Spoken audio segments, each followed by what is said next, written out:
ನಮಸ್ತೆ ಮಕ್ಕಳೇ. ಈ ವಿಡಿಯೋ ತರಗತಿಯಲ್ಲಿ ನೀವು ಅರ್ಥಶಾಸ್ತ್ರದ 2ನೇ ಪಾಠ ಅರ್ಥವ್ಯವಸ್ಥೆಯ ಅರ್ಥ ಮತ್ತು ಪ್ರಕಾರಗಳು ಅನ್ನುವಂಥ ಒಂದು ಪಾಠವನ್ನು ಕಲಿತಾ ಇದ್ದೀರಾ.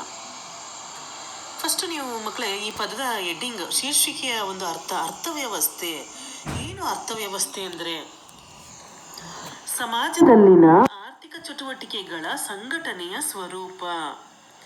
ಸಮಾಜದಲ್ಲಿನ ಆರ್ಥಿಕ ಚಟುವಟಿಕೆಗಳ ಸಂಘಟನೆಯ ಸ್ವರೂಪ.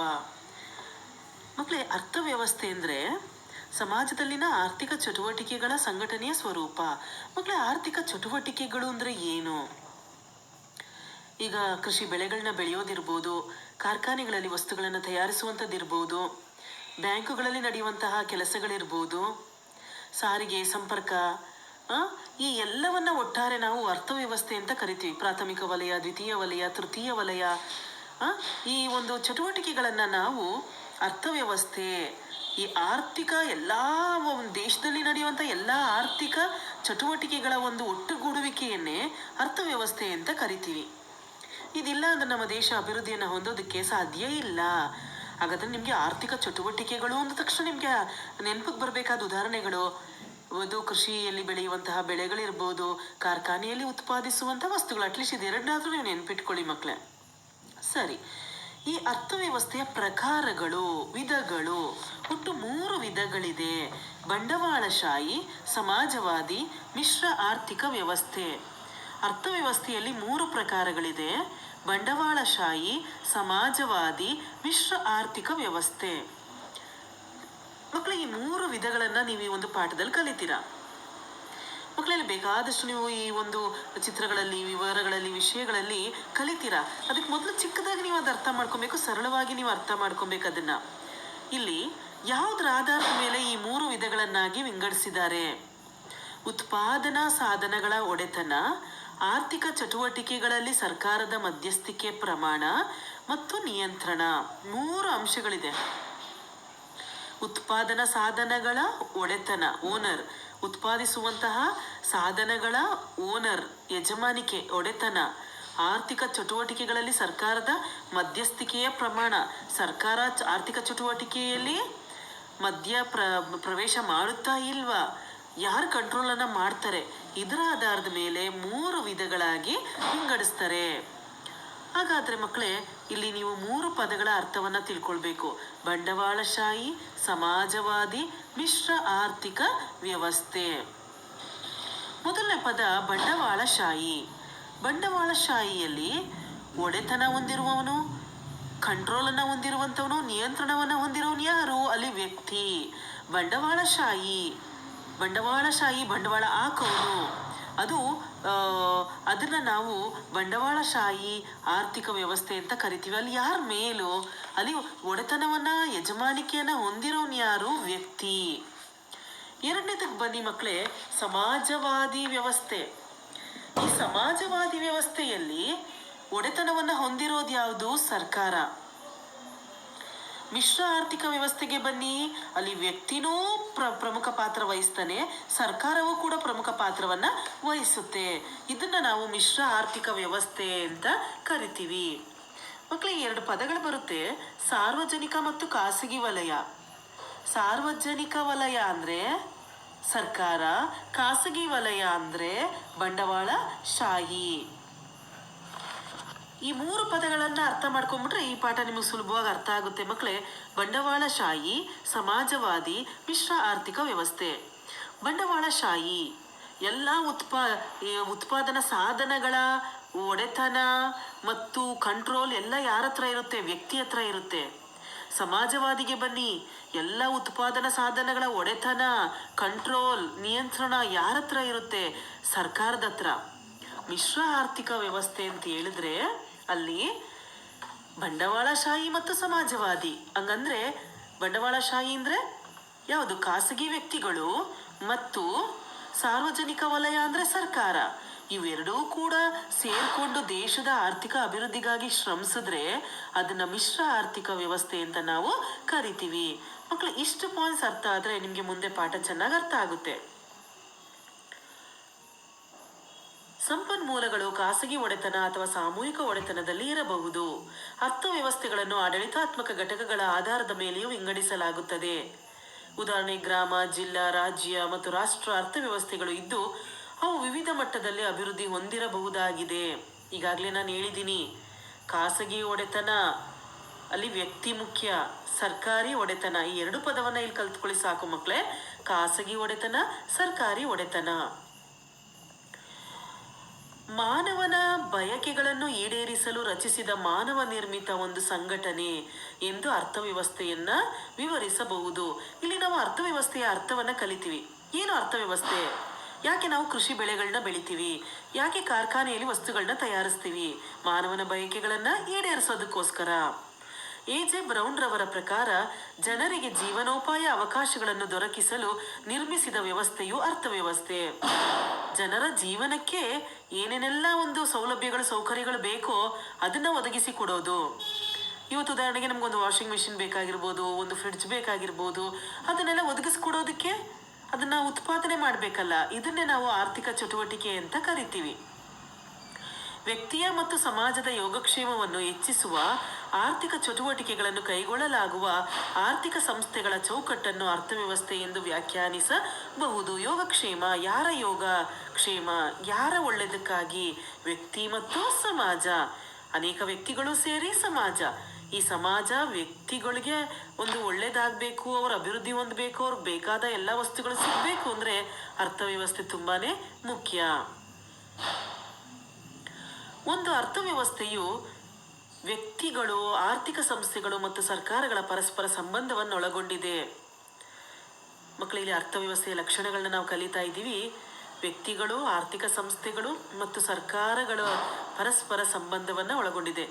ಇಲ್ಲಿ ವ್ಯಕ್ತಿ, ಆರ್ಥಿಕ ಸಂಸ್ಥೆ, ಸರ್ಕಾರ, ಇದ್ರ ಮೂರರ ಒಂದು ಸಂಬಂಧ ಇಲ್ಲದೆ ಅರ್ಥವ್ಯವಸ್ಥೆ, ಆರ್ಥಿಕ ಚಟುವಟಿಕೆಗಳು ನಡೆಯೋದಿಲ್ಲ. ಇದು ಕ್ರಿಯಾಶೀಲತೆ ಹೊಂದಿದ್ದು ನಿರಂತರವಾಗಿ ಬದಲಾಗುತ್ತಿರುತ್ತದೆ. ಅರ್ಥವ್ಯವಸ್ಥೆ ಯಾವತ್ತೂ ಕೂಡ ನಿಂತ ನೀರಲ್ಲ, ಹರಿಯೋ ನೀರು. ಅದು ನಿರಂತರವಾಗಿ ಬದಲಾವಣೆಗೆ ಒಳಪಟ್ಟಿದೆ. 1950ರಲ್ಲಿ ಭಾರತದ ಅಭಿವೃದ್ಧಿಗೆ ಯೋಜನಾ ಆಯೋಗವನ್ನು ರಚಿಸಲಾಯಿತು. 2015ರಲ್ಲಿ ಅದರ ಸ್ಥಾನದಲ್ಲಿ ನೀತಿ ಆಯೋಗ ಸ್ಥಾಪಿತವಾಯಿತು. ಯೋಜನಾ ಆಯೋಗದ ಬದಲು 2005ರಲ್ಲಿ ನೀತಿ ಆಯೋಗ ಅನ್ನುವಂಥ ಒಂದು ಆಯೋಗವನ್ನು ಸ್ಥಾಪನೆ ಮಾಡಿದ್ರು. ಅದರಂತೆ 1917ರಲ್ಲಿ ಸಾಮ್ರಾಜ್ಯಶಾಹಿ ಕಮ್ಯುನಿಸಂ ಅರ್ಥವ್ಯವಸ್ಥೆ, 1989ರಲ್ಲಿ ಬಂಡವಾಳಶಾಹಿ ಅರ್ಥವ್ಯವಸ್ಥೆ ಸ್ಥಾಪನೆ ಆಯಿತು. ಈಗಾಗಲೇ ನಾನು ಹೇಳಿದ್ದೀನಿ ನಿಮಗೆ, ಸಾಮ್ರಾಜ್ಯಶಾಹಿ ಅಲ್ಲಿ ಸರ್ಕಾರ ಮುಖ್ಯ, ಬಂಡವಾಳಶಾಹಿ ವ್ಯಕ್ತಿ ಮುಖ್ಯ. ಉತ್ಪಾದನೆ, ಅನುಭೋಗ ಮತ್ತು ಹೂಡಿಕೆಗಳು ಅರ್ಥವ್ಯವಸ್ಥೆಯ ಅತ್ಯಂತ ಪ್ರಮುಖ ಚಟುವಟಿಕೆಗಳು. ಅರ್ಥವ್ಯವಸ್ಥೆಯ ಚಟುವಟಿಕೆಗಳು: ವಸ್ತುಗಳನ್ನ ಉತ್ಪಾದನೆ ಮಾಡೋದು, ಅನುಭೋಗ ಅಂದರೆ ಅದನ್ನು ಬಳಸುವಂಥದ್ದು, ಹೂಡಿಕೆ ಅಂದರೆ ಬಂಡವಾಳವನ್ನು ಹಾಕೋದು. ವಿವಿಧ ಅರ್ಥವ್ಯವಸ್ಥೆಗಳಲ್ಲಿ ಆರ್ಥಿಕ ಚಟುವಟಿಕೆಗಳು ನಿರಂತರ ಬದಲಾವಣೆ ಹೊಂದುತ್ತಿರುತ್ತದೆ. ಉದಾಹರಣೆಗೆ, ಅಭಿವೃದ್ಧಿ ಹೊಂದುತ್ತಿರುವ ರಾಷ್ಟ್ರಗಳಲ್ಲಿ ಕಡಿಮೆ ಆದಾಯವನ್ನು ಒದಗಿಸುವ ಪ್ರಾಥಮಿಕ ಚಟುವಟಿಕೆಗಳು ಕಂಡುಬಂದರೆ, ಅಭಿವೃದ್ಧಿ ಹೊಂದಿದ ರಾಷ್ಟ್ರಗಳಲ್ಲಿ ಅಧಿಕ ಆದಾಯವನ್ನು ಒದಗಿಸುವ ದ್ವಿತೀಯ ಮತ್ತು ತೃತೀಯ ವಲಯದ ಚಟುವಟಿಕೆಗಳು ಪ್ರಮುಖವಾಗಿರುತ್ತದೆ. ಉತ್ಪಾದನಾ ತಂತ್ರಜ್ಞಾನವು ಕೂಡ ಬದಲಾಗುತ್ತಿರುತ್ತದೆ. ಇಲ್ಲಿ ನೋಡಿ ಮಕ್ಕಳೇ, ನಮ್ಮಂಥ ಈ ಅಭಿವೃದ್ಧಿ ಹೊಂದುತ್ತಿರುವ ರಾಷ್ಟ್ರಗಳಲ್ಲಿ ನಮಗೆ ಜಾಸ್ತಿ ಆದಾಯ ಬರೋದು ಯಾವುದರಿಂದ? ಪ್ರಾಥಮಿಕ ವಲಯ ಯಾವುದು? ಕೃಷಿ. ಅದೇ ಅಮೇರಿಕಾ, ಈ ಜಪಾನ್ ಅಂತಹ ದೇಶಗಳಿಗೆ ಹೆಚ್ಚು ಆದಾಯವನ್ನು ಕೊಡುವುದು ಯಾವುದು? ದ್ವಿತೀಯ ವಲಯ ಮತ್ತು ತೃತೀಯ ವಲಯ. ದ್ವಿತೀಯ ವಲಯ ಅಂದರೆ ಕೈಗಾರಿಕೆ, ತೃತೀಯ ವಲಯ ಅಂತ ಹೇಳಿದ್ರೆ ಸಾರಿಗೆ, ಸಂಪರ್ಕ, ಬ್ಯಾಂಕ್. ಇದನ್ನ ನಾವು ತೃತೀಯ ವಲಯ ಅಂತ ಕರಿತೀವಿ. ಒಂದೊಂದು ದೇಶಗಳಲ್ಲಿ ಒಂದೊಂದು ರೀತಿಯ ಅರ್ಥವ್ಯವಸ್ಥೆಯನ್ನು ನಾವು ಕಾಣಬಹುದು. ವ್ಯಕ್ತಿಯು ಉತ್ಪಾದಕ ಮತ್ತು ಅನುಭೋಗಿ ಎರಡೂ ಆಗಿರ್ತಾನೆ. ಕೆಲವು ಸಲ ವ್ಯಕ್ತಿ ವಸ್ತುಗಳನ್ನ ಉತ್ಪಾದನೆನೂ ಮಾಡ್ತಾನೆ, ಅದನ್ನ ಬಳಸುತ್ತಾನೆ. ಉದಾಹರಣೆಗೆ, ಕೃಷಿಯಲ್ಲಿ ಒಬ್ಬ ರೈತ ಭತ್ತವನ್ನ ಬೆಳಿತಾನೆ, ಬೆಳೆದ್ಬಿಟ್ಟು ಅವನು ಒಂದಷ್ಟು ಇಟ್ಕೊಂತಾನೆ, ಅದನ್ನ ಅವನೇ ಉಪಯೋಗಿಸ್ತಾನೆ. ಇದನ್ನೇ ನಾವು ಉತ್ಪಾದಕ ಮತ್ತು ಅನುಭೋಗಿ ಅಂತ ಕರಿತೀವಿ. ಉದಾಹರಣೆ ಕೊಟ್ಟಿದ್ದು ಮಕ್ಕಳೇ. ಆಧುನಿಕ ಆರ್ಥಿಕ ವ್ಯವಸ್ಥೆಯು ಸಂಕೀರ್ಣವಾಗಿದ್ದು ವ್ಯಕ್ತಿಗಳ ಚಟುವಟಿಕೆಯನ್ನು ಹಲವಾರು ಸಂಸ್ಥೆಗಳು ನಿಯಂತ್ರಿಸುತ್ತವೆ. ಆರ್ಥಿಕ ವ್ಯವಸ್ಥೆಯನ್ನ ನಿಯಂತ್ರಿಸುವಂತ ಸಂಸ್ಥೆಗಳು ಯಾವುವು? ಭಾರತೀಯ ರಿಸರ್ವ್ ಬ್ಯಾಂಕ್, ಭಾರತೀಯ ಷೇರು ವಿನಿಮಯ ಮಂಡಳಿ, ಜಾಗತಿಕ ಬ್ಯಾಂಕ್, ಏಷ್ಯನ್ ಅಭಿವೃದ್ಧಿ ಬ್ಯಾಂಕ್, ಅಂತಾರಾಷ್ಟ್ರೀಯ ಹಣಕಾಸು ನಿಧಿ, ವಿಶ್ವ ವ್ಯಾಪಾರ ಸಂಘಟನೆ, ದಕ್ಷಿಣ ಏಷ್ಯಾ ಪ್ರಾದೇಶಿಕ ಸಹಕಾರ ಸಂಸ್ಥೆ. ಏನಿದೆಲ್ಲ? ನಮ್ಮ ದೇಶದ ಆರ್ಥಿಕ ಚಟುವಟಿಕೆಗಳನ್ನು ನಿಯಂತ್ರಿಸುವಂತಹ ಸಂಸ್ಥೆಗಳು. ಯಾವುದರ ಆಧಾರದ ಮೇಲೆ ಈ 3 ವಿಧಗಳಾಗಿ ನಾವು ವಿಂಗಡಿಸಿದ್ದೀವಿ? ಈಗಾಗಲೇ ನಾನು ನಿಮ್ಗೆ ಹೇಳ್ದೆ. ಅರ್ಥವ್ಯವಸ್ಥೆಗಳನ್ನು ಅವುಗಳಲ್ಲಿನ ಉತ್ಪಾದನಾ ಸಾಧನಗಳ ಒಡೆತನ ಅಲ್ಲದೆ ಆರ್ಥಿಕ ಚಟುವಟಿಕೆಗಳಲ್ಲಿ ಸರ್ಕಾರದ ಮಧ್ಯಸ್ಥಿಕೆಯ ಪ್ರಮಾಣ ಮತ್ತು ನಿಯಂತ್ರಣದ ಆಧಾರದ ಮೇಲೆ 3 ವಿಧಗಳಾಗಿ ವಿಂಗಡಿಸಿದ್ದೀವಿ: ಬಂಡವಾಳಶಾಹಿ, ಸಮಾಜವಾದಿ ಮತ್ತು ಮಿಶ್ರ ಆರ್ಥಿಕ ವ್ಯವಸ್ಥೆ.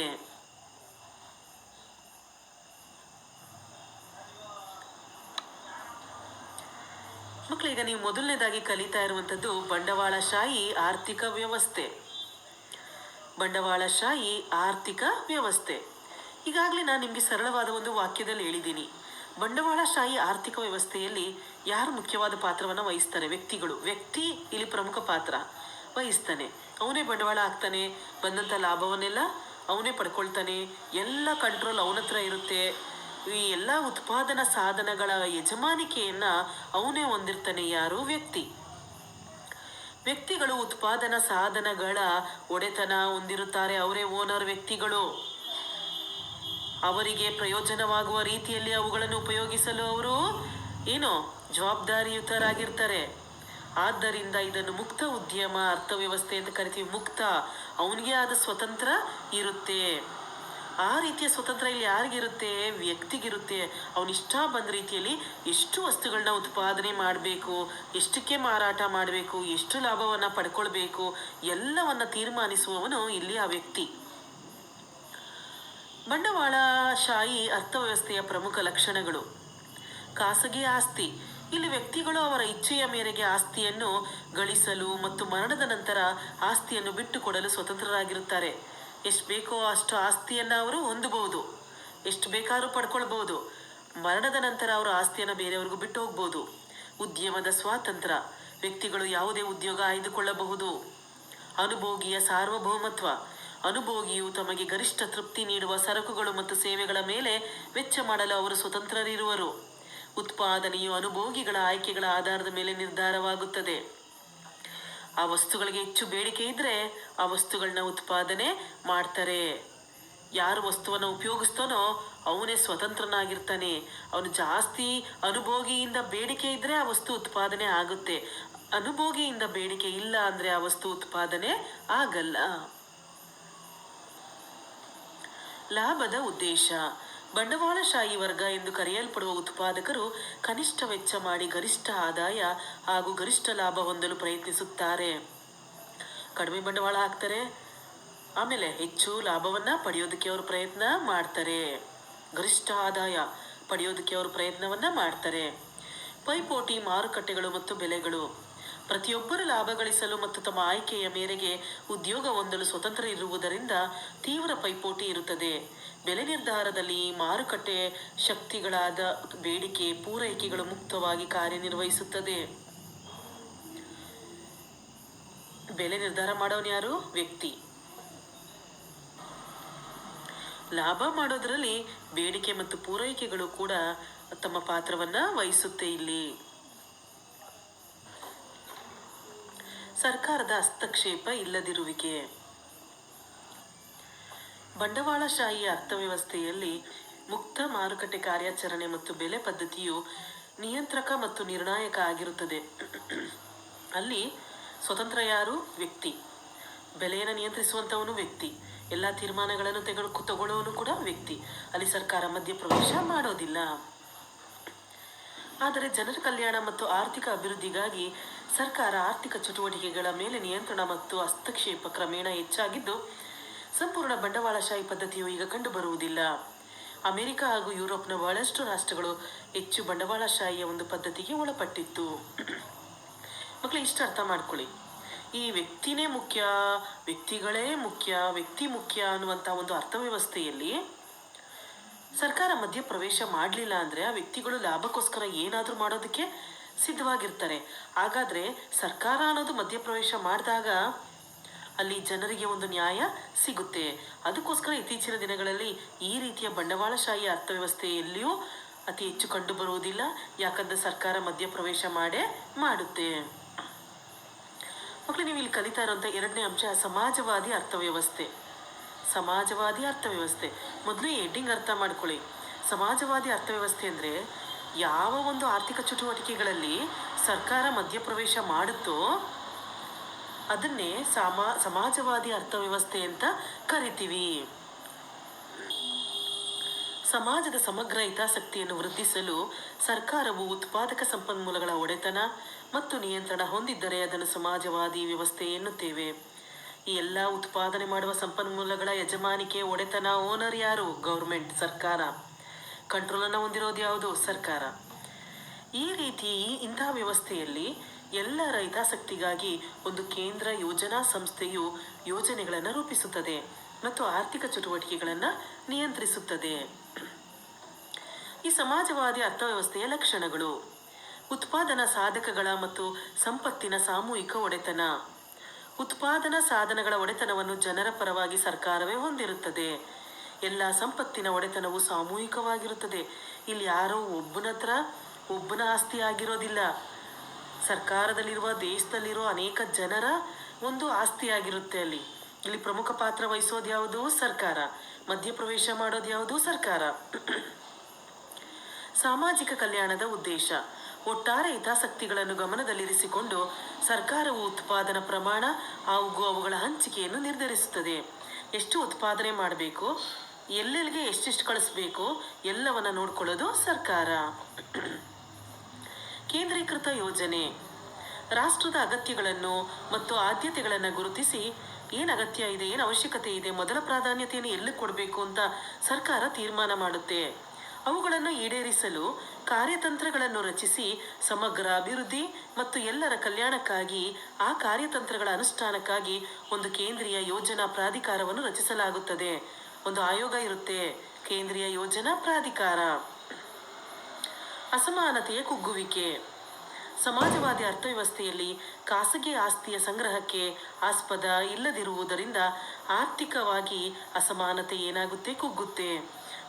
ಬಂಡವಾಳಶಾಹಿಗೆ ಹೋಗಿ ಅಲ್ಲಿ ಯಾವುದೋ ಒಬ್ಬ ವ್ಯಕ್ತಿ ಬಂಡವಾಳ ಹಾಕಿದವನೇ ಗ್ರೇಟ್ ಆಗಿರ್ತಾನೆ, ಅವನು ಎಷ್ಟು ಆಸ್ತಿನ ಬೇಕಾದ್ರೂ ಇಟ್ಕೊಂಡಿರ್ತಾನೆ. ಆದರೆ ಸಮಾಜವಾದಿಯಲ್ಲಿ ವ್ಯಕ್ತಿಗೆ ಅತಿ ಮುಖ್ಯವಾದ ಪ್ರಾಧಾನ್ಯತೆ ಇಲ್ಲ. ಆಗ ಆಸ್ತಿ ಅನ್ನೋದು ಎಲ್ಲರ ಹತ್ರ ಇರುತ್ತೆ. ಅಸಮಾನತೆ ಅನ್ನೋದನ್ನ ಹೋಗಲಾಡಿಸಬಹುದು. ವರ್ಗ ಸಂಘರ್ಷ ಇಲ್ಲದಿರುವಿಕೆ: ಸಮಾಜವಾದಿ ಸಮಾಜದಲ್ಲಿ ಎಲ್ಲರೂ ಸಹ ದುಡಿಮೆಗಾರರೇ ಆಗಿರುವುದರಿಂದ ವರ್ಗ ಸಂಘರ್ಷ ಇರುವುದಿಲ್ಲ, ಮೇಲು ಕೀಳು ಅನ್ನೋದು ಇರೋದಿಲ್ಲ. ದ್ವಿತೀಯ ಜಾಗತಿಕ ಯುದ್ಧದ ನಂತರ ರಷ್ಯಾ, ಚೀನಾ ಮತ್ತು ಪಶ್ಚಿಮ ಯುರೋಪ್ನ ಅನೇಕ ರಾಷ್ಟ್ರಗಳು ಸಮಾಜವಾದವನ್ನು ಅಳವಡಿಸಿಕೊಂಡಿದ್ದವು. 1945ರಲ್ಲಿ ಎರಡನೇ ಮಹಾಯುದ್ಧ ಮುಗಿದ ನಂತರ ಈ ರಷ್ಯಾ, ಚೀನಾ, ಪಶ್ಚಿಮ ಯುರೋಪ್ನ ಅನೇಕ ರಾಷ್ಟ್ರಗಳು ಈ ಸಮಾಜವಾದವನ್ನು ಅಳವಡಿಸಿಕೊಂಡಿತ್ತು. ಇಲ್ಲಿ ಮುಖ್ಯವಾಗಿ ಪ್ರಮುಖ ಪಾತ್ರ ವಹಿಸೋದು ಸರ್ಕಾರ. 1990ರ ಉದಾರೀಕರಣದ ಅಲೆಯು ಈ ರಾಷ್ಟ್ರಗಳ ಮೇಲೆಯೂ ಪ್ರಭಾವ ಬೀರಿ ಈಗ ಬಹುತೇಕ ಎಲ್ಲ ರಾಷ್ಟ್ರಗಳು ಖಾಸಗಿ ವಲಯದ ವಿಸ್ತಾರವನ್ನು ಹೆಚ್ಚಿಸಿಕೊಂಡಿದೆ.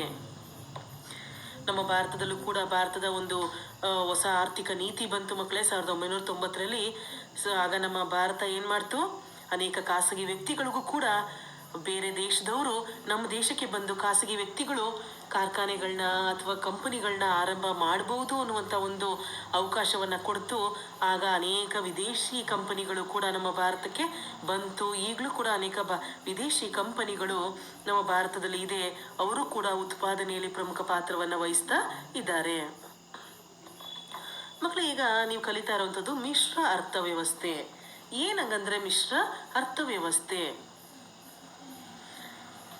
ಮಿಶ್ರ ಅರ್ಥವ್ಯವಸ್ಥೆ ಅಂದರೆ ಮಕ್ಕಳೇ, ಈಗಾಗಲೇ ನೀವು 2 ಪದ್ಧತಿಗಳ ಬಗ್ಗೆ ಕಲ್ತ್ರಿ. ಬಂಡವಾಳಶಾಹಿ, ಸಮಾಜವಾದಿ. ಇದೆರಡರ ಮಿಶ್ರಣವನ್ನೇ ಮಿಶ್ರ ಅರ್ಥವ್ಯವಸ್ಥೆ ಅಂತ ಕರಿತೀವಿ. ಉದಾಹರಣೆಗೆ ನಮ್ಮ ದೇಶವನ್ನು ತಗೊಳ್ಳಿ. ನಮ್ಮ ಭಾರತದಲ್ಲಿ ಎಂಥ ವ್ಯವಸ್ಥೆ ಇದೆ? ಮಿಶ್ರ ಅರ್ಥವ್ಯವಸ್ಥೆ. ನಮ್ಮ ದೇಶದಲ್ಲಿ ಖಾಸಗಿ ವ್ಯಕ್ತಿಗಳ ಕಾರ್ಖಾನೆಗಳು, ಕಂಪನಿಗಳು ಇದೆ. ಸರ್ಕಾರವು ಕೂಡ ಪ್ರಮುಖ ಪಾತ್ರವನ್ನು ವಹಿಸುತ್ತೆ. ಸರ್ಕಾರ ಮಧ್ಯಪ್ರವೇಶ ಮಾಡುತ್ತೆ. ವ್ಯಕ್ತಿಗಳಿಗೂ ಕೂಡ ಸ್ವತಂತ್ರವನ್ನು ಕೊಡುತ್ತೆ, ಎಲ್ಲವನ್ನ ಕಂಟ್ರೋಲ್ ಮಾಡುತ್ತೆ. ಹಾಗಾದ್ರೆ ಇಬ್ಬರು ಪ್ರಮುಖರಾಗ್ತಾರೆ, ವ್ಯಕ್ತಿ ಮತ್ತು ಸರ್ಕಾರ. ಇದನ್ನೇ ನಾವು ಮಿಶ್ರ ಅರ್ಥವ್ಯವಸ್ಥೆ ಅಂತ ಕರಿತೀವಿ. ಮಿಶ್ರ ಅರ್ಥವ್ಯವಸ್ಥೆ ಎಂದರೆ ಬಂಡವಾಳಶಾಹಿ ಅರ್ಥವ್ಯವಸ್ಥೆಯ ಮುಕ್ತ ಉದ್ಯಮಶೀಲತೆ ಮತ್ತು ಸಮಾಜವಾದಿ ಅರ್ಥವ್ಯವಸ್ಥೆಯ ಸರ್ಕಾರಿ ನಿಯಂತ್ರಣ. ಅಲ್ಲಿ ವ್ಯಕ್ತಿಗಳಿಗೂ ಸ್ವತಂತ್ರ ಇದೆ, ಸರ್ಕಾರ ಕೂಡ ಕಂಟ್ರೋಲ್ ಮಾಡುತ್ತೆ. ಇದನ್ನು ಸಾರ್ವಜನಿಕ ಮತ್ತು ಜೊತೆಯಲ್ಲಿ ಕಾರ್ಯನಿರ್ವಹಿಸುವ ಆರ್ಥಿಕ ಪದ್ಧತಿ. ಮಿಶ್ರ ಅರ್ಥವ್ಯವಸ್ಥೆಯ ಲಕ್ಷಣಗಳು. ಸಾರ್ವಜನಿಕ ಮತ್ತು ಖಾಸಗಿ ವಲಯಗಳ ಸಹ ಅಸ್ತಿತ್ವ. ಎರಡು ಒಟ್ಟಿಗೆ ಸೇರ್ಕೊಂಡು ಕೆಲಸ ಮಾಡುತ್ತೆ. ಸರ್ಕಾರ ಮತ್ತು ವ್ಯಕ್ತಿ. ಲಾಭದ ಉದ್ದೇಶ ಹೊಂದಿರುವ ಖಾಸಗಿ ಉದ್ಯಮಗಳು ಮತ್ತು ಕಲ್ಯಾಣಪರ ಉದ್ದೇಶ ಹೊಂದಿದ ಸರ್ಕಾರದ ಒಡೆತನದ ಉದ್ಯಮಗಳು ಜೊತೆಯಲ್ಲಿ ಅಸ್ತಿತ್ವದಲ್ಲಿರುತ್ತದೆ. ಎರಡೂ ಸೇರ್ಕೊಂಡು ಕೆಲಸವನ್ನ ಮಾಡುತ್ತೆ.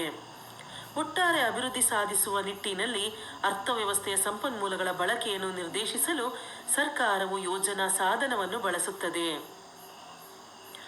ಸಂಪನ್ಮೂಲಗಳನ್ನು ಬಳಸಲು ಮಾರ್ಗದರ್ಶನವನ್ನು ನೀಡುವುದು ಯಾವುದು? ಸರ್ಕಾರ. ಇದು ಖಾಸಗಿ ವಲಯದ ಚಟುವಟಿಕೆಗಳನ್ನು ಲೈಸೆನ್ಸ್, ತೆರಿಗೆ, ಬೆಲೆ, ಹಣಕಾಸು ಮತ್ತು ವಿತ್ತ ನೀತಿ, ಹಣಕಾಸಿನ ನೀತಿಗಳ ಮೂಲಕ ನಿಯಂತ್ರಣಕ್ಕೆ ಒಳಪಡಿಸುತ್ತದೆ. ಯಾವುದು? ಸರ್ಕಾರ. ಯಾರನ್ನ ಕಂಟ್ರೋಲ್ ಮಾಡುತ್ತೆ? ಯಾರನ್ನ ನಿಯಂತ್ರಿಸುತ್ತೆ? ವ್ಯಕ್ತಿಗಳನ್ನು. ಅವ್ರಿಗೆ ಲೈಸೆನ್ಸನ್ನು, ಅನುಮತಿ ಪತ್ರವನ್ನು ಕೊಡೋದಿರ್ಬೋದು. ಖಾಸಗಿ ವ್ಯಕ್ತಿಗಳು ಟ್ಯಾಕ್ಸನ್ನು ಕಟ್ತಾರೆ. ಬೆಲೆಯನ್ನು ನಿಗದಿ ಮಾಡೋದ್ರಲ್ಲಿ ವ್ಯಕ್ತಿನೂ ಮುಖ್ಯ, ಸರ್ಕಾರ ಇಬ್ಬರು ಸೇರ್ಕೊಂತಾರೆ. ಅನೇಕ ಹಣಕಾಸಿನ ನೀತಿಗಳ ಮೂಲಕ ಸರ್ಕಾರ ಖಾಸಗಿ ವ್ಯಕ್ತಿಗಳ ಮೇಲೆ ನಿಯಂತ್ರಣವನ್ನು ಹೊಂದಿರುತ್ತದೆ. ವೈಯಕ್ತಿಕ ಸ್ವಾತಂತ್ರ್ಯ. ವ್ಯಕ್ತಿಗಳು ತಮ್ಮ ಆಸಕ್ತಿಗೆ ಅನುಸಾರ ಉದ್ಯೋಗ ಮತ್ತು ಅನುಭೋಗವನ್ನು ಆಯ್ಕೆ ಮಾಡಲು ಸ್ವತಂತ್ರರು. ತಮಗಿಷ್ಟ ಬಂದ ರೀತಿಯಲ್ಲಿ ಉದ್ಯೋಗ ಆಯ್ಕೆ ಮಾಡ್ಬೋದು. ತಮಗಿಷ್ಟ ಬಂದ ವಸ್ತುಗಳನ್ನ ಅವರು ಬಳಸಬಹುದು. ಉತ್ಪಾದಕರು ಅನುಭೋಗಿಗಳನ್ನು ಮತ್ತು ಕಾರ್ಮಿಕರನ್ನು ಶೋಷಿಸಲು ಅವಕಾಶವಿರುವುದಿಲ್ಲ. ಉತ್ಪಾದಕರು ವಸ್ತುಗಳನ್ನ ಉಪಯೋಗಿಸೋರನ್ನ, ಕೆಲಸ ಮಾಡುವಂಥವ್ರನ್ನ ಶೋಷಣೆ ಮಾಡೋಕ್ಕೆ ಆಗಲ್ಲ. ಯಾಕಂದರೆ ಸರ್ಕಾರ ಎಲ್ಲವನ್ನ ಕಂಟ್ರೋಲ್ ಮಾಡುತ್ತೆ. ವ್ಯಕ್ತಿ ತನಗೆ ಇಷ್ಟ ಬಂದ ರೀತಿಯಲ್ಲಿ ವರ್ತಿಸೋದಕ್ಕೆ ಆಗೋದಿಲ್ಲ. ಆರ್ಥಿಕ ಯೋಜನೆ. ಅರ್ಥವ್ಯವಸ್ಥೆಯ ಅಭಿವೃದ್ಧಿಗಾಗಿ ಸರ್ಕಾರವು ಅಭಿವೃದ್ಧಿಪರ ಯೋಜನೆಗಳನ್ನು ರೂಪಿಸಲು ಯೋಜನಾ ಒಂದು ಸಿದ್ಧಾಂತವನ್ನು ಬಳಸುತ್ತದೆ. ತನ್ಮೂಲಕ ಖಾಸಗಿ ಮತ್ತು ಸಾರ್ವಜನಿಕ ವಲಯಗಳ ಪಾತ್ರವನ್ನು ಅದು ತಿಳಿಯಪಡಿಸುತ್ತದೆ. ಯೋಜನಾ ಆಯೋಗ ಇರುತ್ತೆ ಸರ್ಕಾರದ್ದು. ಇಲ್ಲಿ ಇಬ್ಬರು ಪ್ರಮುಖ ಪಾತ್ರ ವಹಿಸ್ತಾರೆ, ವ್ಯಕ್ತಿ ಮತ್ತು ಸಾರ್ವಜನಿಕ ವಲಯ. ಮಿಶ್ರ ಅರ್ಥವ್ಯವಸ್ಥೆಯಾಗಿ ಭಾರತ. ನಮ್ಮ ಒಂದು ಗೊತ್ತಿರಬೇಕು ಮಕ್ಕಳೇ, ನಮ್ಮ ಭಾರತ ಎಂಥ ಅರ್ಥವ್ಯವಸ್ಥೆಯನ್ನು ಒಳಗೊಂಡಿದೆ ಅಂದರೆ ಮಿಶ್ರ ಅರ್ಥವ್ಯವಸ್ಥೆ. ಸರ್ಕಾರದ ಯೋಜನಾ ಅನುದಾನ ಮತ್ತು ನಿಯಂತ್ರಣಗಳ ಚೌಕಟ್ಟಿನೊಳಗೆ ಸಾರ್ವಜನಿಕ ಮತ್ತು ಖಾಸಗಿ ವಲಯಗಳೆರಡೂ ಕಾರ್ಯನಿರ್ವಹಿಸುತ್ತಿರುವ ಭಾರತವು ಮಿಶ್ರ ಅರ್ಥವ್ಯವಸ್ಥೆಗೆ ಒಂದು ಉತ್ತಮ ಉದಾಹರಣೆಯಾಗಿದೆ. ಭಾರತವು ಹೆಚ್ಚಿನ ಮತ್ತು ತ್ವರಿತಗತಿಯಲ್ಲಿ ಅಭಿವೃದ್ಧಿ ಸಾಧಿಸಲು ಮತ್ತು ಎಲ್ಲ ವರ್ಗದ ಜನರಿಗೆ ಉತ್ತಮ ಜೀವನ ಮಟ್ಟ ಒದಗಿಸಲು ಈ ಸ್ವಾತಂತ್ರ್ಯ ಪಡೆದ ನಂತರ ಮಿಶ್ರ ಅರ್ಥವ್ಯವಸ್ಥೆಯನ್ನು ಅಳವಡಿಸಿಕೊಂಡಿತು. ಯಾಕೆ ಸರ್ಕಾರ ನಮ್ಮ ಭಾರತ ಮಿಶ್ರ ಅರ್ಥವ್ಯವಸ್ಥೆಯನ್ನು ರೂಪಿಸಿಕೊಂಡಿತು? ಯಾಕಂದರೆ ನಮ್ಮ ದೇಶ ಅಭಿವೃದ್ಧಿಯನ್ನು ಅತಿ ಬೇಗನೆ ಶೀಘ್ರವಾಗಿ ಅದು ಅಭಿವೃದ್ಧಿಯನ್ನು ಹೊಂದಬೇಕು. ಜನರು ಸುಖವಾಗಿರಬೇಕು, ಕ್ಷೇಮದಲ್ಲಿ ಇರಬೇಕು, ಉತ್ತಮ ಜೀವನ ಮಟ್ಟವನ್ನು ಅವರು ನಡೆಸಬೇಕು. ಭಾರತದ ಮಿಶ್ರ ಅರ್ಥವ್ಯವಸ್ಥೆಯ ಲಕ್ಷಣಗಳು. ಸಾರ್ವಜನಿಕ ಮತ್ತು ಖಾಸಗಿ ವಲಯಗಳ ಸಹಭಾಗಿತ್ವ. ಭಾರತ ಸರ್ಕಾರವು ಜಾರಿಗೊಳಿಸಿದಂತಹ 1948 ಮತ್ತು 1956ರ ಕೈಗಾರಿಕಾ ನೀತಿಗಳು ಸಾರ್ವಜನಿಕ ವಲಯದ ವಿಸ್ತೃತ ಪಾತ್ರದೊಂದಿಗೆ ಸಾರ್ವಜನಿಕ ಮತ್ತು ಖಾಸಗಿ ವಲಯಗಳ ಸಹ ಅಸ್ತಿತ್ವವನ್ನು ಅವಕಾಶ ಮಾಡಿಕೊಟ್ಟಿತು. ಅಂದರೆ ಇಬ್ಬರು ಸೇರ್ಕೋತಾರೆ, ಯಾರು? ಸರ್ಕಾರ ಮತ್ತು ವ್ಯಕ್ತಿ. ಸಾರ್ವಜನಿಕ ವಲಯದಲ್ಲಿ ಮೂಲ ಮತ್ತು ಭಾರಿ ಕೈಗಾರಿಕೆಗಳಿದ್ದವು. ಸರ್ಕಾರಿ ವಲಯದಲ್ಲಿ ಮೂಲ ಮತ್ತು ಭಾರಿ ಕೈಗಾರಿಕೆ ಅಂದರೆ ದೊಡ್ಡ ಕೈಗಾರಿಕೆ. 1990ರಿಂದ ಈಚೆಗೆ ಉದಾರೀಕರಣ ನೀತಿಯಿಂದ ನಮ್ಮ ದೇಶದಲ್ಲಿ ಹೆಚ್ಚು ಅಭಿವೃದ್ಧಿಯನ್ನು ನಾವು ಕಾಣಬಹುದು. ಯೋಜನಾಧಾರಿತ ಅಭಿವೃದ್ಧಿ. ರಾಷ್ಟ್ರದ ಮತ್ತು ಜನರ ಸಮಗ್ರ ಅಭಿವೃದ್ಧಿಗಾಗಿ ಪಂಚವಾರ್ಷಿಕ ಯೋಜನೆಗಳನ್ನು ರೂಪಿಸಲು 1950ರಲ್ಲಿ ಯೋಜನಾ ಆಯೋಗವನ್ನು ಸ್ಥಾಪಿಸಲಾಯಿತು. ನಮ್ಮ ದೇಶವನ್ನು ಆರ್ಥಿಕವಾಗಿ ಅಭಿವೃದ್ಧಿಪಡಿಸೋದಕ್ಕೋಸ್ಕರ 1950ರಲ್ಲಿ ಒಂದು ಆಯೋಗ ರಚಿಸಲ್ಪಡ್ತು. ಅದು ಯೋಜನಾ ಆಯೋಗ. ಅದರ ನಂತರ ಪಂಚವಾರ್ಷಿಕ ಯೋಜನೆಗಳನ್ನು ನಮ್ಮ ದೇಶದಲ್ಲಿ ನಾವು ಜಾರಿಗೆ ತಂದ್ವಿ. ಈ ಯೋಜನೆಗಳು ಭಾರತದ ಅರ್ಥವ್ಯವಸ್ಥೆಯನ್ನು ಕ್ರಿಯಾಶೀಲಗೊಳಿಸಿವೆ. 2005ರಲ್ಲಿ ಯೋಜನಾ ಆಯೋಗದ ಬದಲಿಗೆ ಭಾರತದ ಪರಿವರ್ತನೆಗೆ ರಾಷ್ಟ್ರೀಯ ಸಂಸ್ಥೆ ಎಂಬ ಒಂದು ಹೊಸ ಸಂಸ್ಥೆಯನ್ನು ಜಾರಿಗೆ ತರಲಾಯಿತು. ಭಾರತದ ಯೋಜನೆಗಳ ಮುಖ್ಯ ಉದ್ದೇಶಗಳು: ಆರ್ಥಿಕ ಪ್ರಗತಿ, ಆಧುನೀಕರಣ, ಸ್ವಾವಲಂಬನೆ, ನಮ್ಮ ದೇಶಕ್ಕೆ ಬೇಕಾದ ಎಲ್ಲ ವಸ್ತುಗಳನ್ನ ನಾವೇ ಉತ್ಪಾದನೆ ಮಾಡಿಕೊಳ್ಳೋದು, ಸಾಮಾಜಿಕ ನ್ಯಾಯ, ಅಸಮಾನತೆಯನ್ನು ಹೋಗಲಾಡಿಸುವುದು, ಬಡತನ ನಿರ್ಮೂಲನೆ, ಪೂರ್ಣ ಉದ್ಯೋಗ ಸಾಧಿಸುವುದು, ಮೂಲ ಅಗತ್ಯಗಳಾದ ಮೂಲಭೂತ ಅವಶ್ಯಕತೆಗಳಾದ ಆಹಾರ, ಬಟ್ಟೆ, ವಸತಿ, ಶಿಕ್ಷಣ, ಆರೋಗ್ಯ ಈ ಎಲ್ಲ ಸೌಕರ್ಯಗಳನ್ನು ಒದಗಿಸಿಕೊಡುವುದೇ ಈ ಭಾರತದ ಯೋಜನೆಗಳ ಪ್ರಮುಖ ಉದ್ದೇಶ.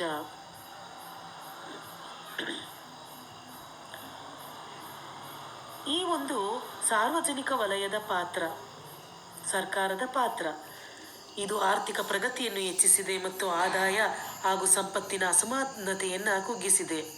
ಮೂಲಸೌಕರ್ಯಗಳ ಅಭಿವೃದ್ಧಿ, ಮೂಲ ಮತ್ತು ಭಾರಿ ಕೈಗಾರಿಕೆಗಳ ಸ್ಥಾಪನೆ, ಹಲವಾರು ಹಿಂದುಳಿದ ಪ್ರದೇಶಗಳಲ್ಲಿ ಕೈಗಾರಿಕೆಗಳ ವಿಸ್ತರಣೆ, ಅಂತಾರಾಷ್ಟ್ರೀಯ ವ್ಯಾಪಾರ, ದೇಶಗಳ ನಡುವಿನ ವ್ಯಾಪಾರ ಮತ್ತು ಮಾರುಕಟ್ಟೆ ಚಟುವಟಿಕೆಗಳನ್ನು ಉತ್ತೇಜಿಸುವ ಕಾರ್ಯಗಳಿಗೆ ಈ ಸಾರ್ವಜನಿಕ ವಲಯ ಹೆಚ್ಚೆಚ್ಚು ಒತ್ತನ್ನು ಕೊಟ್ಟಿದೆ.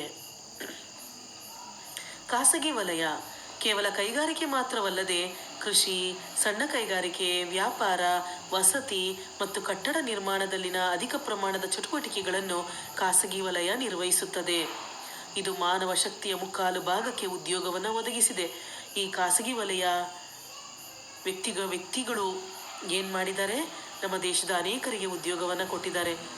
ಮಕ್ಕಳು, ಇವತ್ತು ನೀವು ಬೆಂಗಳೂರಲ್ಲಿ ಅನೇಕ IT ಕಂಪನಿಗಳಿವೆ ಮಕ್ಕಳೇ, ಅಲ್ಲಿ ಎಷ್ಟೋ ಜನರಿಗೆ ಅದು ಉದ್ಯೋಗವನ್ನು ಒದಗಿಸಿಕೊಟ್ಟಿದೆ. ಖಾಸಗಿ ವಲಯವನ್ನು ನಿಯಂತ್ರಿಸಲು ಹಲವಾರು ನೀತಿಗಳು ಮತ್ತು ನಿಯಮಗಳು ಜಾರಿಯಲ್ಲಿವೆ. ಆದರೆ ನಿಬಂಧನೆಗಳು ಮೊದಲು ಇದ್ದಂತೆ ಈಗ ಕಠಿಣವಾಗಿ ಇಲ್ಲ. ಒಂದು ತಿಳ್ಕೊಳ್ಳಿ ಮಕ್ಕಳೇ, ಈ ಒಂದು ತರಗತಿಯಲ್ಲಿ ನೀವು ಕಲ್ತಿದ್ದು ಅರ್ಥವ್ಯವಸ್ಥೆ ಅಂದರೆ ಏನು, ಎಲ್ಲ ಒಟ್ಟಾರೆ ಆರ್ಥಿಕ ಚಟುವಟಿಕೆಗಳನ್ನೇ ನಾವು ಅರ್ಥವ್ಯವಸ್ಥೆ ಅಂತ ಕರಿತೀವಿ. ಅದರ 3 ವಿಧಗಳು: ಬಂಡವಾಳಶಾಹಿ, ಸಮಾಜವಾದಿ, ಮಿಶ್ರ ಅರ್ಥವ್ಯವಸ್ಥೆ. ಬಂಡವಾಳಶಾಹಿ ಅಂದರೆ ಅಲ್ಲಿ ಕಂಟ್ರೋಲ್ ಮಾಡೋನು, ನಿಯಂತ್ರಣ ಮಾಡೋನು, ಅಲ್ಲಿನ ಯಜಮಾನ, ಓನರ್ ಯಾರಪ್ಪ ಅಂದರೆ ವ್ಯಕ್ತಿ. ಸಮಾಜವಾದಿಯಲ್ಲಿ ಓನರ್ ಕಂಟ್ರೋಲ್ ಮಾಡೋನು, ನಿಯಂತ್ರಣ ಮಾಡೋದು ಯಾರು? ಸರ್ಕಾರ. ಮಿಶ್ರ ಆರ್ಥಿಕ ವ್ಯವಸ್ಥೆ ಅಂದರೆ ಈ ವ್ಯಕ್ತಿ ಮತ್ತು ಸರ್ಕಾರ ಎರಡೂ ಕೂಡ ಪ್ರಮುಖ ಪಾತ್ರವನ್ನು ವಹಿಸುತ್ತೆ. ಹಾಗಾದರೆ ಯಾವುದು ಒಳ್ಳೆಯದು ಮಕ್ಕಳೇ? ಬರೀ ವ್ಯಕ್ತಿನೇ ಆರಂಭ ಮಾಡಿದಂಥದ್ರಿಂದ ನಮಗೆ ಕೆಲವು ಸಂದರ್ಭಗಳಲ್ಲಿ ಮೋಸ ಆಗ್ಬೋದು. ಅಂದರೆ ಎರಡೂ ಇದ್ದಾಗ ಈಗ ನಮ್ಮ ದೇಶದಲ್ಲಿ ಇರುವಂಥ ಮಿಶ್ರ ಅರ್ಥವ್ಯವಸ್ಥೆಯಿಂದ ಆಗ ದೇಶ ಹೆಚ್ಚು ಅಭಿವೃದ್ಧಿಯನ್ನು ಹೊಂದುತ್ತೆ, ಜೀವನ ಮಟ್ಟ ಸುಧಾರಣೆಯಾಗುತ್ತೆ, ಜನರ ಮೂಲಭೂತ ಅವಶ್ಯಕತೆಗಳು ಪೂರೈಸಲ್ಪಡುತ್ತೆ. ಆಹಾರ, ವಸತಿ, ಬಟ್ಟೆ, ಆರೋಗ್ಯ, ನೈರ್ಮಲ್ಯ ಈ ಎಲ್ಲ ಸೌಕರ್ಯಗಳು ಹೆಚ್ಚಾಗುತ್ತೆ. ಆಗ ದೇಶದಲ್ಲಿ ಬಡತನ ಇರೋದಿಲ್ಲ. ಹೀಗೆ ಎರಡೂ ಸೇರಿಕೊಂಡು ಉತ್ತಮ ರೀತಿಯಲ್ಲಿ ಕೆಲಸವನ್ನು ಮಾಡಿದಾಗ ದೇಶ ಹೆಚ್ಚು ಅಭಿವೃದ್ಧಿಯನ್ನು ಹೊಂದುತ್ತೆ. ಮಕ್ಕಳೇ, ಇಷ್ಟು ಪಾಠ ಅರ್ಥ ಆಯಿತು ಅಂತ ಭಾವಿಸಿದ್ದೀನಿ ಮಕ್ಕಳೇ. ಇಲ್ಲಿ ಕೆಲವು ಪ್ರಶ್ನೆ ಬರ್ಕೊಳ್ಳಿ ಮಕ್ಕಳೇ. ಮಿಶ್ರ ಅರ್ಥವ್ಯವಸ್ಥೆಯಲ್ಲಿ ಖಾಸಗಿ ವಲಯದ ಚಟುವಟಿಕೆಗಳನ್ನು ಸರ್ಕಾರವು ಹೇಗೆ ನಿಯಂತ್ರಿಸುತ್ತದೆ? ಮಿಶ್ರ ಅರ್ಥವ್ಯವಸ್ಥೆಯಲ್ಲಿ ಖಾಸಗಿ ವಲಯದ ಚಟುವಟಿಕೆಗಳನ್ನು ಸರ್ಕಾರ ಹೇಗೆ ನಿಯಂತ್ರಿಸುತ್ತದೆ? ಮಕ್ಕಳೇ, ಒಂದ್ಸಲ ಪಾಠವನ್ನು ಓದಿ. ನೀವು ಆ ಪಾಠ ಅರ್ಥ ಆಗಲಿಲ್ಲ ಅಂದರೆ ನಿಮ್ಮ ಸಂಶಯಗಳನ್ನ ನಿವಾರಿಸ್ಕೊಳ್ಬೋದು ಮಕ್ಕಳೇ. ಧನ್ಯವಾದಗಳು.